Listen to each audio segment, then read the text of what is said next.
Anies andalkan anak bangsa, Ganjar masih andalkan tenaga kerja asing. Hilirisasi industri menuju kelas dunia, dan ini butuh SDM, jangan hanya teriak-teriak ya. Itu banyak pegawai Cina diusir Pak. Pengalaman di Jawa Tengah dulu gitu. Ya udah kita usir aja besok pagi.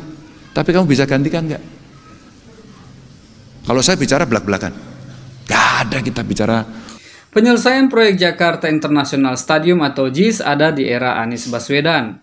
Era Jokowi masih gubernur, proyek masih belum mulai. Dilanjutkan Heru hanya sampai peletakan batu pertama, kemudian buntu.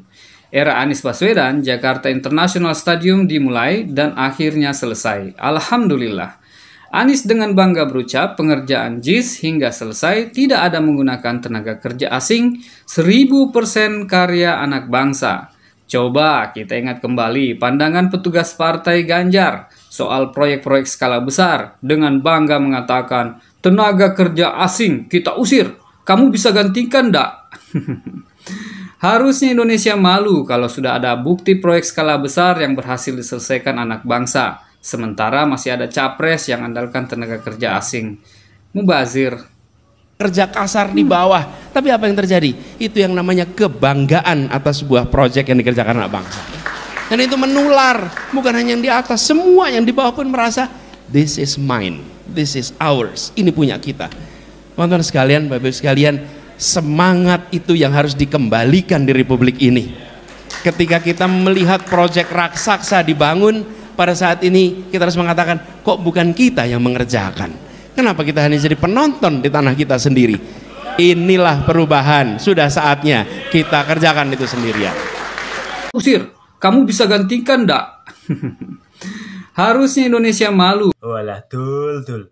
Pekerjaan konstruksi kok dibandingkan dengan industri, ya beda cara, dul.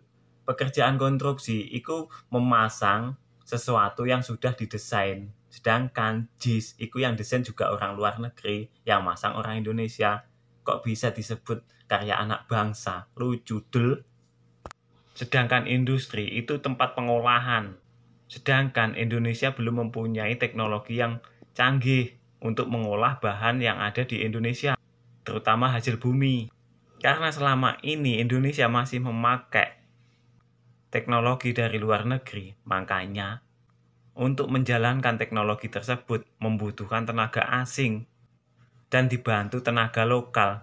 Nah, tugasnya tenaga lokal itu belajar, paham, supaya suatu saat bisa memahami, mengendalikan teknologi tersebut. Semua butuh proses, dul, nggak ada yang instan. Kalau nggak paham, itu belajar. Jangan nggak paham tapi sok pinter. Jangan cuma teriak-teriak tenaga asing diusir, suruh gantikan, nggak bisa. Terus siapa yang menjalankan? Sampai di sini paham, dul?